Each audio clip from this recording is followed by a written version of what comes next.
السلام علیکم ورحمۃ اللہ وبرکاتہ۔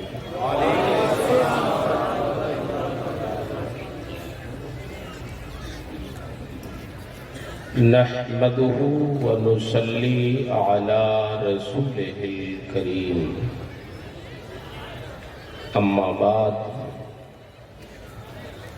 فاعوذ بالله من الشیطان الرجیم، بسم اللہ الرحمن الرحیم۔ یا ایتها النفس المطمئنہ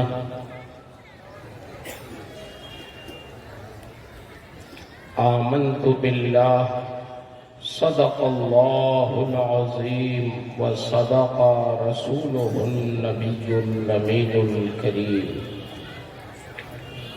ونحن على ذلك لمن الشاهدين والشاكرين، والحمد لله رب العالمين۔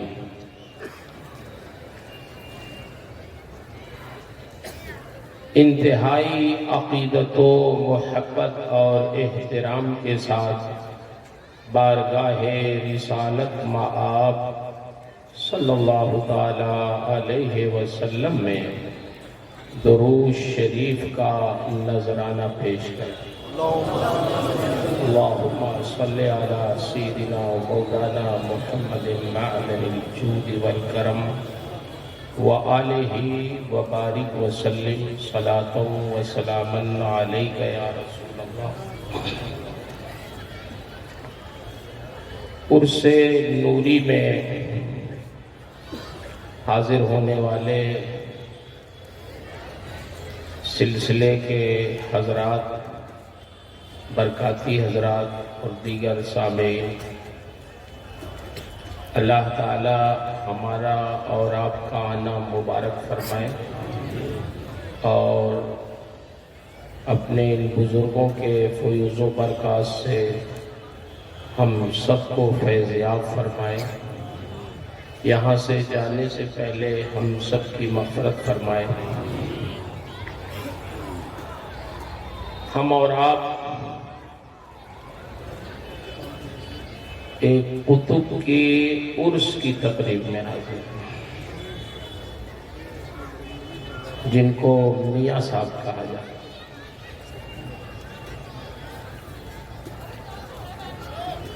ہندوستان میں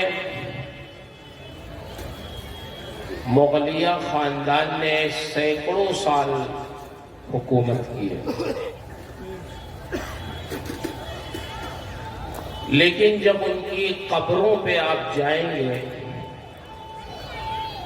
تو ایک شعر لکھا ہوا دیکھیں گے کہ بر مزار ماں غریباں نہ چراغے نہ گلے،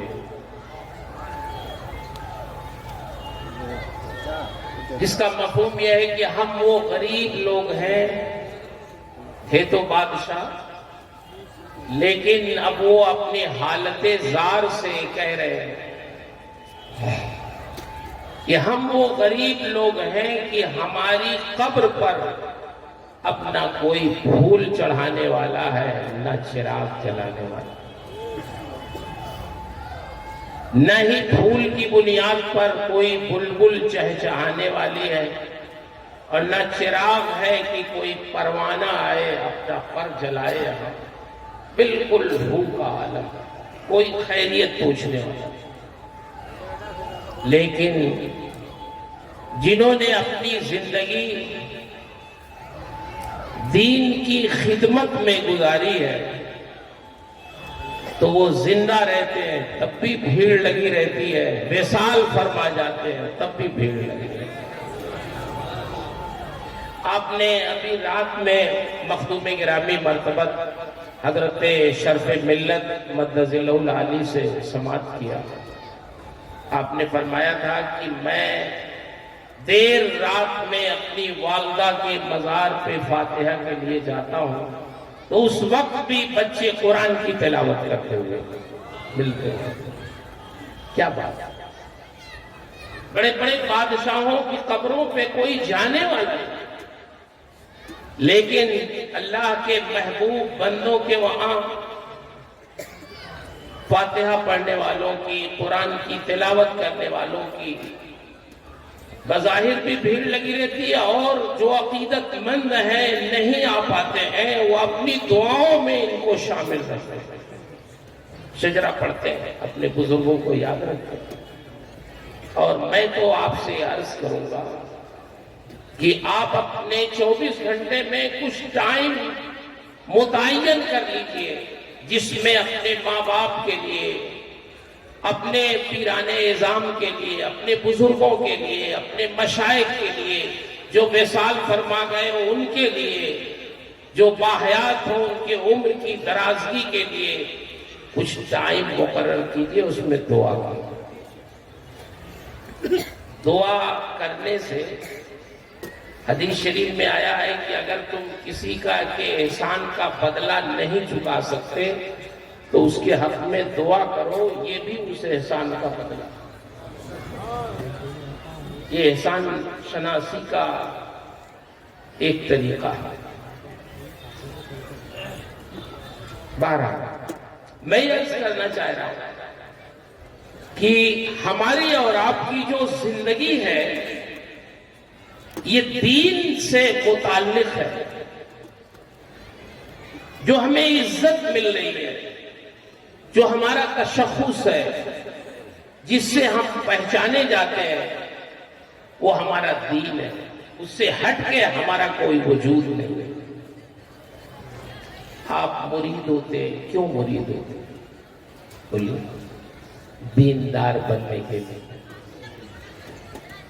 کبھی آپ کو اتفاق ہو، بلکہ میں گزارش کروں گا آپ سے، یہ نوری میاں کی ایک کتاب ہے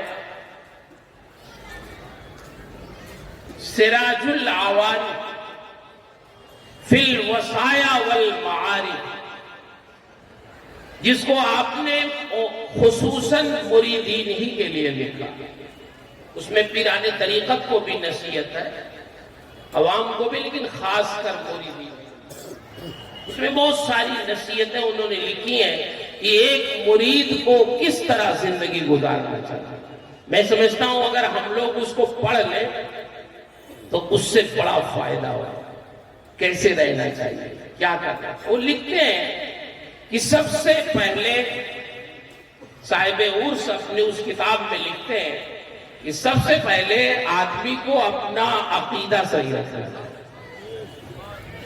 اگر عقیدہ نہیں صحیح ہے تو فرماتے ہیں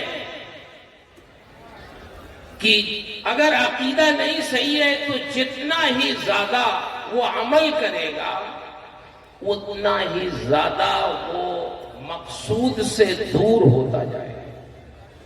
جیسے چوراہا ہوگا، اگر آپ کو دائیں جانا ہے لیکن آپ دائیں جانے کے بجائے بائیں چلیں گے تو جتنا ہی چلتے جائیں گے اتنے ہی اپنی منزل سے کیا ہوگا، دور ہوگا۔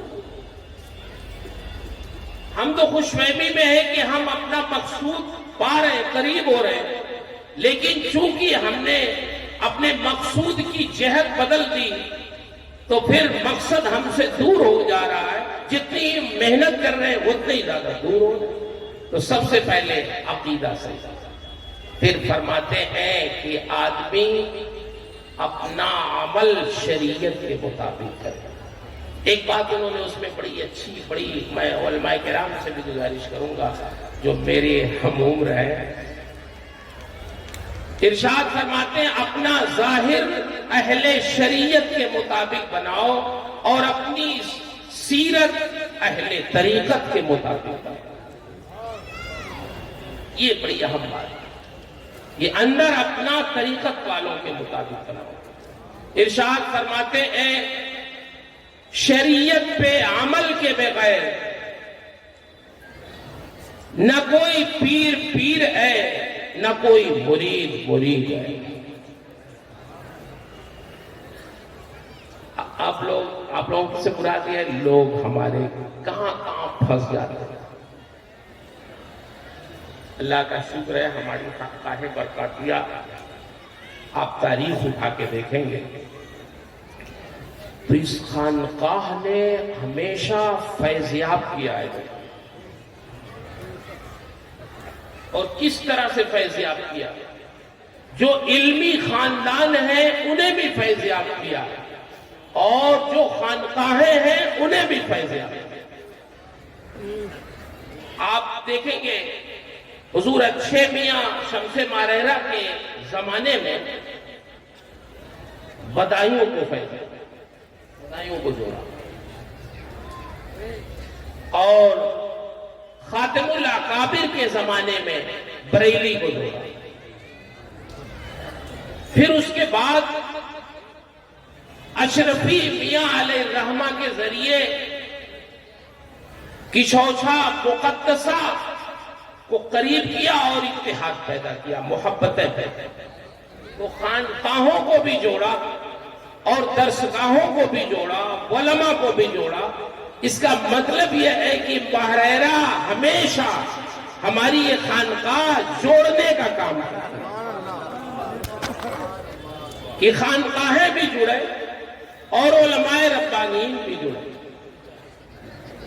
تو یہ سنگم ہے، کیونکہ خود یہاں ایک سے ایک اہل اللہ رہے اور ایک سے ایک اہل علم و فضل رہے. تو انہوں نے دونوں چیزوں کو ملا کر تقسیم کیا. میں یہ پڑھ رہا تھا تو مجھے یاد آئی ایک بات کہ میں ایک بار گیا مدھو پور کے علاقے میں، بہار میں یا جھارکھنڈ میں. تو کچھ لوگ آئے، انہوں نے کہا کہ مولانا صاحب یہاں ایک پیر صاحب آتے ہیں، وہ نماز نہیں پڑھتے اور کہتے یہ ہیں کہ اس دلیل سنیے ذرا پیر صاحب. اللہ، وہ کہتے ہیں اس زمین پہ ہم کیا نماز پڑھیں؟ اس زمین کو تو ابلیس نے اپنے سجدوں سے ناپاک کر دیا. کوئی جگہ چھوڑی نہیں جہاں اس نے سجدہ نہ کیا ہو. اب یہ زمین اس نے ہمارے نماز کے لائق ہی نہیں رکھا، کیا نماز پڑھیں؟ اللہ، ایسی کیسی دلیل دیتے ہیں. ہم لوگوں نے کہا اچھا یہ بتاؤ تم لوگوں نے کیا جواب دیا؟ اب اس کے لیے کوئی مناظر بلانے کی ضرورت؟ اتنے دن سے تم لوگ تقریریں سنتے ہو علماء کرام کی، تو کیا اس کا جواب نہیں تم لوگ دے سکتے؟ کوئی بہت بڑی دلیل دینے کی ضرورت نہیں ہے تمہیں. بس اتنا کہہ دیتے کہ نادان، تمہارے لیے یہ زمین ناپاک ہو گئی ہے. یہی وہ زمین ہے جس پہ سید الانبیاء نماز پڑھتے تھے. یہی وہ زمین ہے جس پہ صحابہ نماز پڑھتے. یہی وہ زمین ہے جس پہ محدثین نماز پڑھتے تھے. یہی وہ زمین ہے جس پر حضور غوث الاعظم نماز پڑھتے تھے، خواجہ غریب نواز نماز پڑھتے تھے. پوری امت مسلمہ آج تک اسی زمین پہ نماز پڑھتی ہے. سب کے لیے پاک ہے زمین، تمہارے لیے ناپاک ہو گئی؟ نہیں نہیں، زمین ناپاک نہیں ہوئی ہے، تم ناپاک ہو گئے. اتنا تو اتنے کے لیے کوئی دلیل کی ضرورت ہے کتاب و سنت کی؟ تو ایسے ایسے لوگ بھی گھومتے ہیں. حضور نوری میاں علیہ الرحمہ نے اس کتاب میں بہت زور دیا اس پہ کہ اصل شریعت ہے، شریعت سے ہٹ کے آدمی کی زندگی کا تصور کریں اور پھر آپ غور کریں. بزرگوں کے حالات پڑھی، حضرت عمر کے حالات. حضرت عمر رضی اللہ تعالی عنہ اپنے دور خلافت میں مدینے سے مکہ گئے حج کرنے کے لیے اپنے دور خلافت میں. تو مکے سے قریب ایک جگہ ہے مقام دجنان، وہاں فرمانے لگے کہ ساتھیوں سے اپنے رک جاؤ، اپنی سواریوں سے اتر جاؤ، تھوڑی دیر یہاں مجھے ٹھہرنا. لوگوں نے کہا امیر المومنین کوئی خاص بات ہے؟ کہا ہاں خاص بات ہے. کہا فرمائیں. تو رکے تو کہنے لگے سنو، یہاں سے ایک میری یادگار وابستہ ہے. اس زمانے کی حالت کفر تھی. جب میں مسلمان نہیں ہوا تھا تو یہی وہ جگہ ہے جہاں میں اپنے باپ خطاب کے اونٹوں کو چرایا کرتا تھا. کل 5 اونٹ میرے باپ خطاب کے تھے. مجھ سے کہتے ہیں عمر ان 5 اونٹوں کو ایک لائن سے سیدھا کھڑا کر دو. تو حالت کفر میں وہ 5 اونٹ بھی عمر سے سیدھے نہیں ہوتے تھے. ایک کو لاتا دوسرا چلا جاتا, دوسرے کو لانے کی کوشش کرتا, پہلا بھاگ جاتا, تیسرے کو لاتا, دوسرا بدک جاتا. یہ 5 اونٹ بھی عمر سے سنبھلتے نہیں تھے. اور میرے باپ خطاب کہیں سے چھپ کے دیکھتے رہتے تھے. جب وہ صحیح نہیں ہوتے تو آ کے میری پڑائی لگاتے تھے. میں ہر دم ڈرتا رہتا تھا کہ کہیں سے میرے باپ خطاب نہ آ جائے. لیکن آج میں سوچتا ہوں یہ ایک وہ زمانہ تھا جب مجھ سے 5 اونٹ بھی حالت کفر میں سنبھلتے نہیں تھے. لیکن جب میں رسول اللہ کے دامن سے وابستہ ہوا, مومن ہوا, تو آج بیٹھتا ہوں مدینے میں اور فیصلے ایران اور شام تک کے میں کرتا ہوں. ایک جگہ سے بیٹھ کر پوری دنیا اسلام پر میں نگاہ رکھتا ہوں, حکومت کرتا ہوں, لوگوں کے فیصلے کرتا ہوں اور لوگوں کی خدمت کرتا ہوں. اس کا مطلب یہ ہے, ابھی آپ نے شعر پڑھا قاری صاحب نے ہمارے, کہ جب تک بکے نہ تھے تو کوئی پوچھتا نہ تھا, تم نے خرید کر ہمیں انمول کر دیا. تو ہماری آپ کی زندگی دین سے ہٹ کے کچھ بھی نہیں, دین سے ہٹ کے کوئی تصور نہیں. اس لیے یہ ساری چیزیں, یہ خانقاہ ہے, یہ مدارس, یہ ہمارے بزرگان دین, یہ سب ہماری ہدایت اور رہنمائی کے لیے ہے, ہمیں نیک بنانے کے لیے. یہاں آپ کو بلایا اسی لیے جاتا ہے عرس کے نام پہ کہ آپ یہاں سے فیضان لے کے جائیں اور سال بھر تک اس سے اپنی زندگی کو سنواریں. مقصد یہی ہے, بزرگوں کا جو مقصد تھا عرس کا مقصد یہی تھا. اور ہم لوگ تو بڑے خوش نصیب ہیں. حضرت نے رات بتایا تو مجھے بڑی خوشی ہوئی. اللہ تعالی ہمارے ادارے کے چلانے والوں کے دل میں ایسے ہی وسعت پیدا ہو. صرف میں کوئی بہت تجربہ کار تو نہیں ہوں نا, میں اتنا بہت جاتا ہوں, لیکن صرف 2 مدرسے میں نے ایسے سنے کہ جن کے بارے میں مجھے معلوم ہوا کہ وہاں اساتذہ اور طلبہ پر زکوٰۃ کی رقم خرچ نہیں کی. ایک حضرت نے رات بتایا, اللہ حضرت کی عمر میں, صحت میں, درجات میں بلندی عطا. تنہائیوں میں دعا کریں. یہ بزرگان دین, یہ ہماری خانقاہ کے لوگ, یہ اللہ کی امانت ہے, یہ نعمت ہے اللہ کی. جو بچے یہاں پڑھتے ہیں وہ تو خوش نصیب ہیں ہی, ہم سب لوگ خوش نصیب ہیں. اور سیکھنا چاہیے. اگر آپ مدرسہ چلا رہے ہیں تو سیکھیے کیسے چلانا چاہیے. رات جب آپ فرما رہے تھے کہ کیا کھانا ہے, میں بچوں سے پوچھتا ہوں کھانا کیا. ناز برداری کس کو کہتے ہیں؟ آپ تو داخلہ کرا کے چلے جاتے ہیں, ناز برداری یہ کرتے ہیں. ناز برداری مجھے یاد آئی بات, یہ ہمارے جو بزرگ تھے اسلاف, ان کا یہ طریقہ.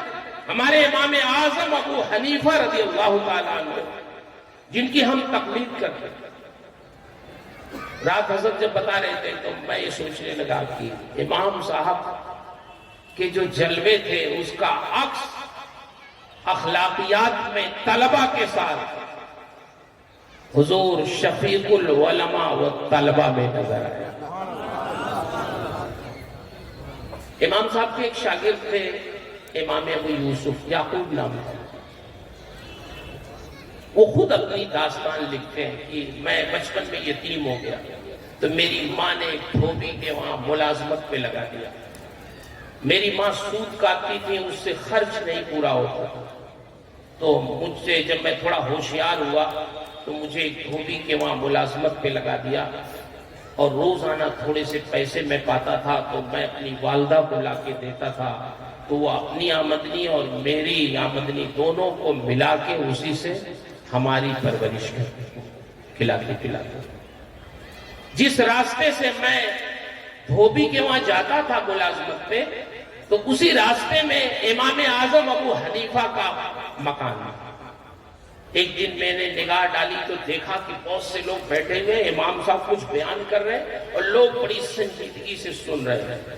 تو میں نے کہا کہ چلو میں بھی دیکھتا ہوں کیا بیان ہو رہا۔ گیا، بیٹھ گیا۔ امام صاحب مسائل شرعیہ بیان کر رہے تھے، کتاب و سنت سے مسائل نکال کے بیان کر رہے تھے۔ میں بیٹھا، مجلس بہت اچھی لگی اور دن بھر وہیں رہ گیا، شام کو گھر آ گیا۔ تو اس دن میں نے چونکہ ملازمت نہیں کی تو مجھے پیسے بھی نہیں ملے، ماں کو میں نے کچھ دیا نہیں، میری والدہ نے کچھ پوچھا تو نہیں، لیکن وہ سوچنے لگی لڑکا لگتا ہے کھیلنے میں لگ گیا۔ دوسرا دن ہوا، پھر میں گیا، پھر امام صاحب کی مجلس میں بیٹھ گیا، شام ہوئی پھر میں چلا آیا، پھر پیسے نہیں دیے۔ اب جب تیسرا دن ہوا میں نکلا گھر سے تو میری والدہ بھی پیچھے پیچھے تاک میں کہ دیکھیں یہ جاتا کہاں آیا، کہ کھیلنے میں تو نہیں لگ جاتا۔ جیسے ہی میں امام صاحب کی مجلس میں بیٹھا تو میری والدہ بھی چلی آئی امام صاحب کی مجلس میں۔ انہوں نے برجستہ کہا، نعمان یہ میرا بیٹا ہے، اس کو واپس کر دو۔ آپ کو معلوم نہیں میں بیوہ عورت ہوں، میرے پاس کھانے پینے کے لیے گزارے کے لیے کوئی چیز نہیں ہے، آپ نے اپنے کام میں لگا لیا اس کو۔ یہ کماتا تھا، کچھ پیسے لاتا تھا، کچھ میں کماتی تھی، اسی سے تو زندگی کی گاڑی چلتی تھی۔ آپ انہیں واپس کر دو۔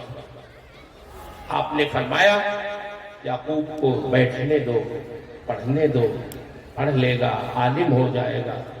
انہوں نے کہا نہیں مجھے پڑھانا نہیں ہے، بڑی سخت تھی وہ۔ آپ نے کہا علم حاصل کرے گا، عالم ہو جائے، کون سا علم تم پڑھاؤ گے میرے بیٹے کو؟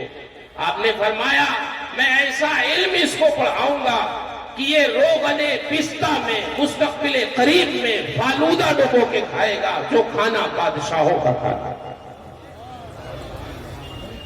یہ بات جب انہوں نے کہی امام صاحب نے تو ان کی والدہ کی زبان سے نکلا، ھذا شیخ قد ذہب عقلہ، اس بوڑھے آدمی کی عقل مار گئی ہے، کون سا علم یہ پڑھا دیں گے کہ جس علم سے میرا بیٹا بادشاہوں کا کھانا کھائے گا؟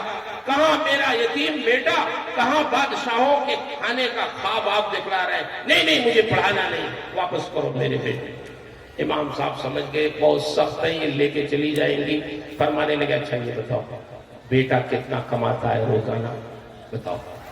تو انہوں نے بتایا اتنا پیسہ لاتا ہے۔ ارشاد فرماتے ہیں ٹھیک ہے چلو، جتنا وہ ملازمت سے پاتا ہے نعمان بن ثابت روزانہ اپنی جیب سے تمہارے بیٹے کو دیتے بھی رہیں گے اور ان کو علم دین پڑھاتے بھی رہیں گے۔ امام اعظم کا جلوہ نظر آیا؟ بولیے۔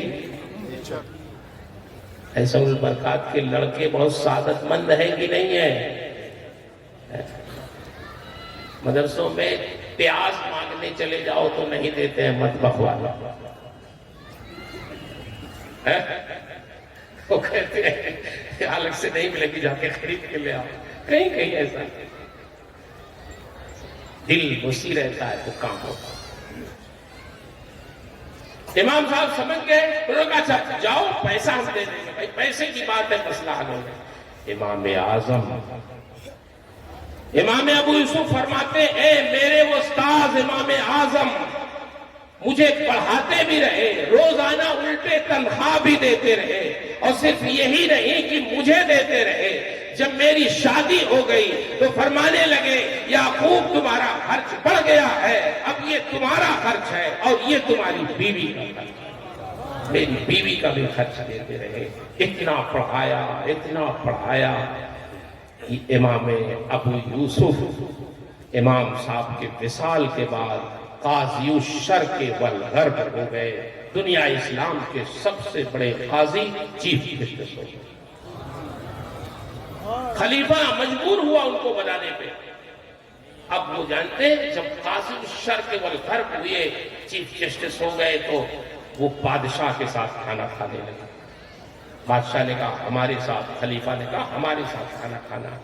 اب امام صاحب کہیں جا رہے ہیں تو ہٹو بچو، یہ ساری چیزیں، ان کا بستر چیک ہو رہا ہے، ان کا کھانا چیک ہو رہا ہے، ان کے آگے پیچھے لوگ ہیں۔ ایک دن بیٹھے دسترخوان پہ تو روغن پستہ میں فالودہ ڈبو کے آ گیا۔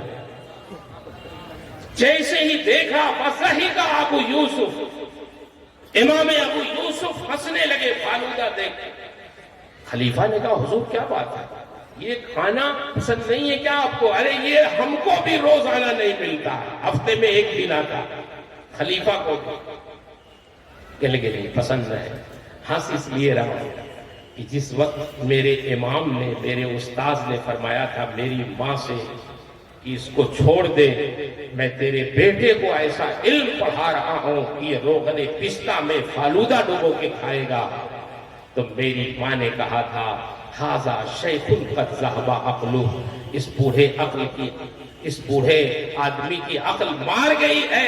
کاش اگر میری ماں آج زندہ ہوتی تو وہ دیکھ لیتی کہ میرے امام اعظم اپنی باطنی نگاہوں سے اتنی دور تک دیکھتے ہیں جہاں سے ہم اپنی ظاہری نگاہوں سے۔ یہ کشف ہے اور میں اپنے ہم پیشہ علماء سے، پڑھانے والوں سے، درسگاہوں میں دین کی خدمت کرنے والوں سے عرض کرتا ہوں کہ آپ کا اجر وہ تنخواہ نہیں ہے جو مدرسوں میں ملتی ہے، اجر تو وہ ہے جو رب العالمین نے آپ کے لیے تیار کر رکھا۔ یہ تو دنیاوی گزارے کے لیے ایک تھوڑا سا حقیر سرمایہ، اس سے زیادہ اس کی حیثیت نہیں ہے۔ یہی امام ابو یوسف کی بات میں عرض کر رہا ہوں، ان کے حالات میں لکھا۔ سلسلہ قادریہ میں ایک بزرگ ہے حضرت سیدنا معروف کرخی علیہ الرحمہ، یہ ہمارے خود میاں صاحب نے اپنی کتاب سراج العوارف میں بھی لکھا ہے اس کو، کہ جب امام ابو یوسف نے قاضی القضات کا منصب قبول کر لیا، چیف جسٹس بن گئے، تو حضرت معروف کرخی دوست تھے، ناراض ہوئے، وہ تصوف لائن کے تھے، تو ناراض ہو گئے، اس بات پہ ناراض ہوئے کہ تم اب سرکاری آدمی ہو گئے، تمہارے استاد امام اعظم نے منصب نہیں قبول کیا اور تم نے جا کے قبول کر لیا، تو اب ہماری دوستی ختم۔ یہ سلسلے قادریہ کے بزرگ تھے، ذرا یہ بادشاہوں سے اور خلفاء سے ذرا دور رہتے تھے، یہاں تک کہ اسی زمانے میں اس دن میں امام ابو یوسف کا انتقال ہو گیا۔ جب انتقال ہوا تو حضرت معروف کرخی نے خواب دیکھا کہ میں جنت میں ٹہل رہا ہوں اور ایک بڑا خوبصورت محل ہے، اس محل میں داخل ہونا چاہتا ہوں۔ جیسے ہی میں نے قدم رکھا تو مجھے روک دیا گیا۔ میں نے کہا کیوں؟ یہ میرا محل نہیں ہے۔ لوگوں نے کہا نہیں نہیں یہ آپ کا محل نہیں ہے، آپ اس میں داخل نہیں ہو سکتے۔ میں نے پھر کہا لمن ھذا، یہ کس کا محل ہے؟ میرا نہیں ہے، پھر ہے کس کا اتنا خوبصورت محل؟ تو جواب دیا لے ابی یوسف، یہ ہے امام ابو یوسف۔ میں نے کہا ابو یوسف کا؟ ابو یوسف ایک سرکاری آدمی تھے، وہ تو قاضی تھے، وہ تو دنیا کے عہدوں میں ایسے ایک عہدے پہ فائز تھے، اتنا خوبصورت محل ان کا کس بنیاد پہ؟ میرے ذہن میں وہی بات تھی کہ صاحب انہوں نے وعدہ قبول کر لیا اور سرکاری آدمی، لیکن میں نے پوچھا اتنا اچھا محل کس بنیاد پہ؟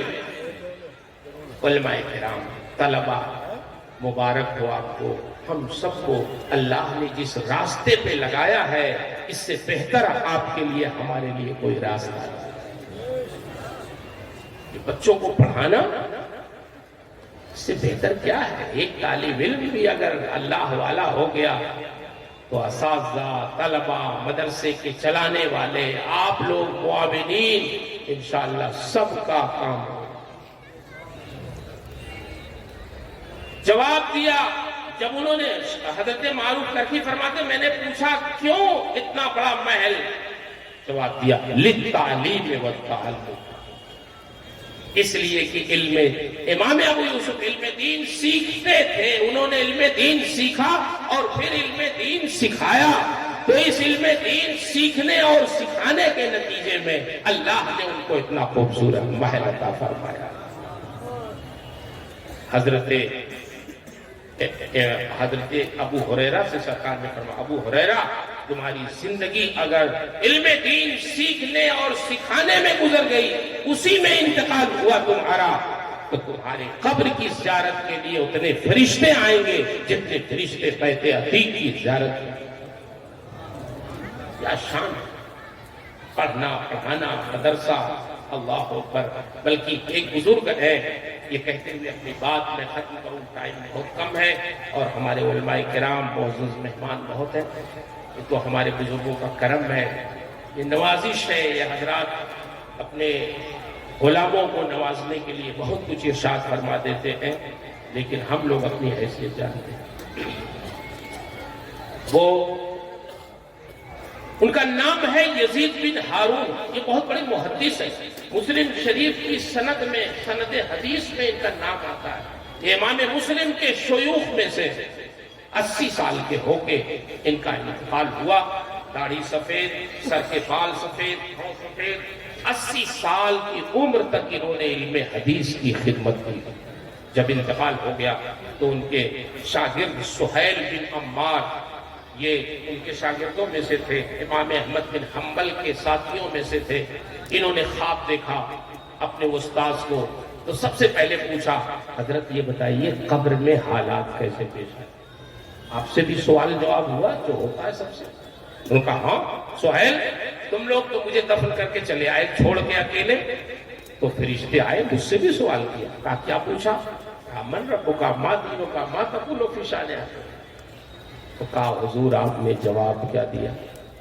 کہا کیا جواب دیتا؟